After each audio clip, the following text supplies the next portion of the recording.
Hi friends, আমরা আবার ফিরে এসেছি সোনিয়ার চায়ে তোমাদের স্বাগত। এতদিন আমি রান্না করেছি, অনেকগুলো রান্না করেছি, তোমরা সবাই দেখেছো। আজকে সোনিয়া রান্না করবে। রান্নাটা হলো মিষ্টি দই।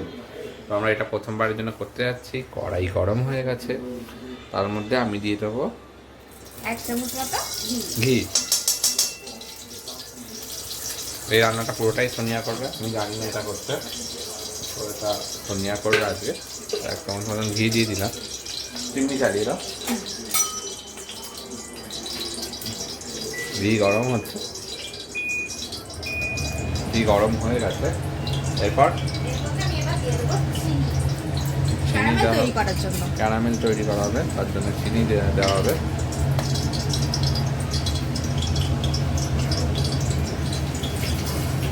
আমরা যেটা দেখাবো, যা দেখাবো তোমরা রেসিপিটা ফলো করবে, কিন্তু তোমরা কিছু কিছু রান্না সবাই একটু আধটু জানো, সে পরিমাণ মতন তবে 1 চামচ চিনি।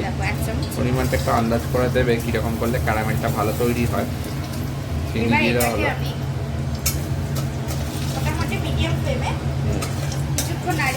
লালচে কালার করে দেবো।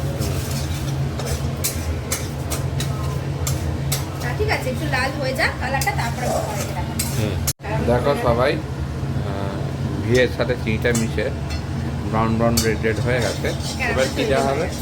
এবার এর মধ্যে আমি দিয়ে দেবো দুধ, তবে দুধটা খুব সাবধানে দিতে হবে। আমি যার জন্য গ্যাসটাকে পুরো অফ করে নিয়েছি, এটা কিন্তু ফাটে। আর আমি না রেড কাউ ইউজ করছি, এটা একটু ভালো দুধটা, তোমরা পারলে এই দুধটা ইউজ করো। রেড কাউ দুধ খুব ভালো, তাই ছিটে ফিটে আসে না। চলো বেশি ছেটে নিই। আমি ওই জন্য গ্যাসের ফ্লেমটাকে একেবারেই অফ করে নিয়েছি। এবার এটাকে নিয়ে ফুটবে, তাই তো? এটা আবার ক্যারামেলটা এর সাথে পুরো গোলাতে হবে, যাতে ডালা না পেকে থাকে। ফুটতে শুরু করে ফুটে যাক, তারপর আমরা আবার ফিরে আসবো।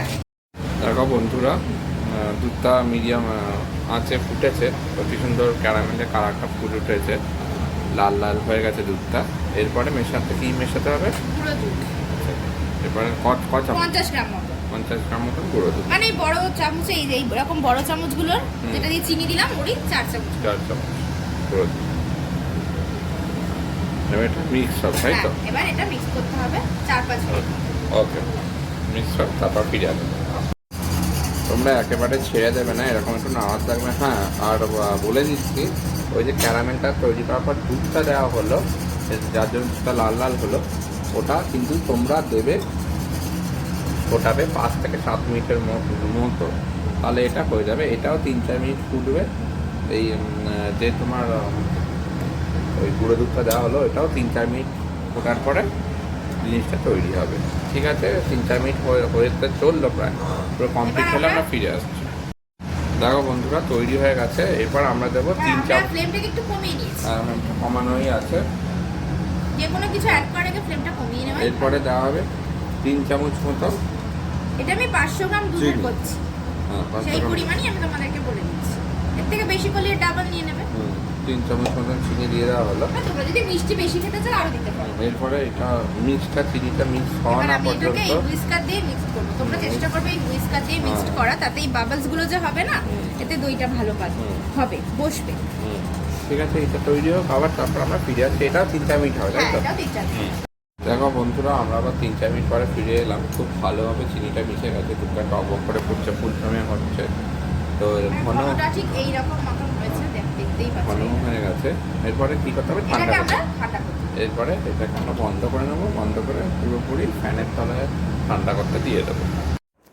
দেখো বন্ধুরা, ঠান্ডা করতে দেওয়া হয়েছিল, তো ঠান্ডা করার পর ফিরে এসেছি। আঙুল ডোবানোর মতন ঠান্ডা হতে হবে, খুব একদম পুরো চিল না, মোটামুটি ঠান্ডা। একদম দই দই খাবে? তুমি দই খাবে? দই খাওয়ার জন্য ঘুরছে, চলে এসেছে দই খাওয়ার জন্য, অনেকক্ষণ ধরে ঘুরছে। দেবো দই দেবো, একটু দেবো। এটা বানানোর জন্য আমাকে এখানে দিতে হবে এই যে মিষ্টি দই। মিষ্টি দই এখান থেকে আমি এই চামচটারই 2 চামচ দিই। 2 চামচ। ওই 50 মতন মিষ্টি দই দিতে হবে। মিষ্টি দই বানানোর জন্য মিষ্টি দই, এটা নিয়ে এবার করে দিতে হবে, তাই তো? পুরো ভালোভাবে, যাতে একটুও লাম্প না থাকে। ঠিক আছে, এটা হয়ে যাক, পুরোটা মিশিয়ে দিই, তারপর আমরা আবার ফিরে আসছি। দেখো, এটা তৈরি হয়ে গেছে। এবার আমরা একটুও লাম্প নেই এর মধ্যে, পুরো গুটিয়ে ফেলতে হবে এটাকে। এবার আমরা একটা স্টিলের টিফিন বক্সে ঢেলে নেব।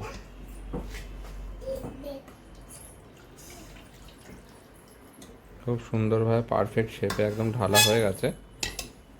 এবার এটাকে কি করতে হবে, 10 মিনিটের জন্য ভাপে বসাবো। দেখো আমরা ক্লোজ করে দিয়েছি টিফিন বক্স, এটা চালিয়ে দাও গ্যাস। এই একটাই টিফিন বক্সে করাটাই ভালো।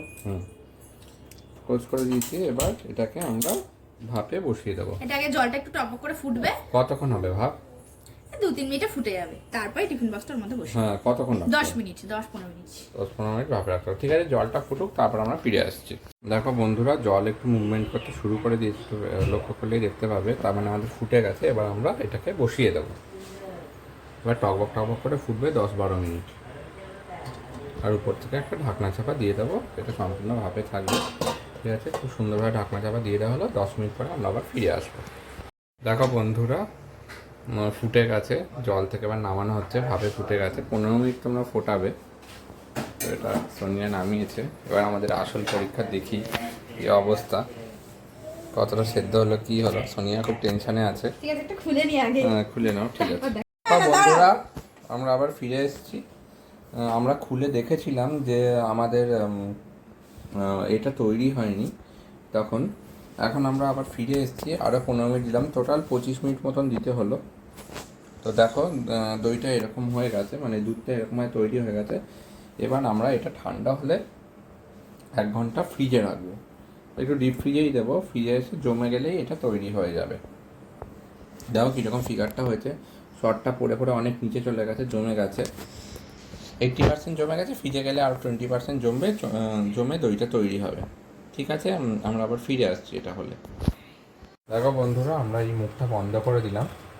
মুখটা বন্ধ করে দিলে চলে যাচ্ছে ডিপ ফ্রিজে। দিয়ে দাও। ফ্রিজ ওপেন হয়ে গেছে। দেখো আমার ফ্রিজ। এখান থেকে আমরা 1 থেকে 1.5 ঘন্টা, যতক্ষণ না জমে 1 থেকে 1.5 ঘন্টা আমরা দিয়ে দেবো। হ্যাঁ, আরেকটা জিনিস বলে দিই, আমরা এরকম ফুটিয়ে এটা ওরকম জলের উপর ফুটিয়ে করলাম। তোমরা এটা ওভারনাইট যেরকম টক দই পাতে সেরকম টাওয়েল দিয়ে চেপে রাখতে পারো। ফোটাতে তো আমাদের ভয় হয়, 15-20 মিনিট তো ফোটাতে হবে, আবার নামাও খোলো। ওভারনাইট চেপে রাখলে টক দই যেরকম পাতা হয়, হ্যাঁ ওরকমভাবে হবে। তো ওটাও ভালো প্রসেস ওভারনাইট রাখলে, কিন্তু একটা টাইম বিং, ওই জন্য আমরা ফুটিয়ে এরকমভাবে করলাম ভাপে।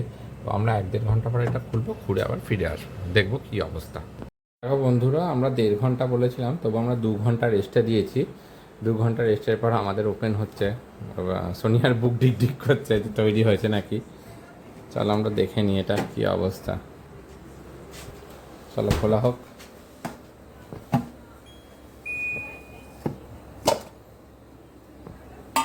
দেখো খোলা হয়ে গেছে, খুব সুন্দর জমেছে।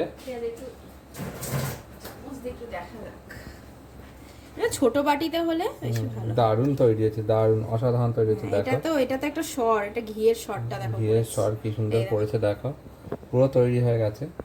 তুমি একটু খেয়ে দেখে বলো তো কেমন। না না, আমি খাবো না, একটুখানি খেয়ে দাও। আচ্ছা ঠিক আছে, আরেকটু কমিয়ে দাও। আচ্ছা, এটা শর্টটা তো, এটা খাও, এটা খেতে বেশি ভালো লাগে। আমি খেতে চলেছি এখন। দোকানের থেকেও সুন্দর হয়েছে যা তৈরি হয়েছে।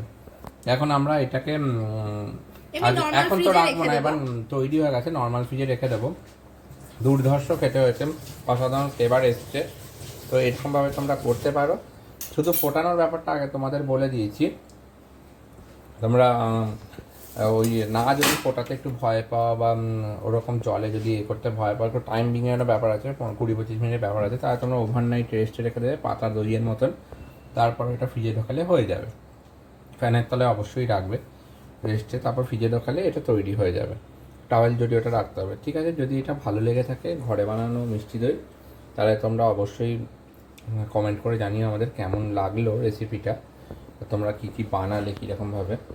আবার ফিরে আসবো কোনো একদিন, তখন এখনকার মতন টাটা, অনেক অনেক ধন্যবাদ। দেখার জন্য তোমার কিছু বলা আছে, তুমি টাটা বলো। ঠিক আছে, টাটা, চলো, গুড নাইট। Good night.